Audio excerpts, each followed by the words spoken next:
মাজার ভাঙ্গার ব্যাপারে আপনি কি বলেন? আমি বলি মাজার ওলিয়া উলিয়াদের পবিত্র স্থান, এখানে জিয়ারত করলে সওয়াব হয়, কাজেই ব্যঙ্গে ফেলার কোনো যুক্তি নাই।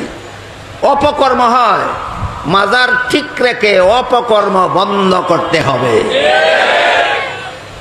এখানে যদি কোনো প্রশাসনের লোক থাকেন, এখানে যদি কোনো সামাজিক নেতা থাকেন, এখানে যদি কোনো রাজনৈতিক দলের প্রভাবশালী নেতা থাকেন, আমি সকলকে জোর হাতে অনুরোধ করে বলবো, পবিত্র মাজারের পবিত্রতা রক্ষার স্বার্থে, পবিত্র মাজারে জিয়ারতের সওয়াব চালু রাখার স্বার্থে এই ভণ্ডরা মহাপবিত্র উরুস মুবারক নামে যত অপকর্ম বাংলার যত মাজারে চালু করেছে সবগুলি সরকারি ক্ষমতায় প্রয়োগে বন্ধ করার ব্যবস্থা গ্রহণ করুন।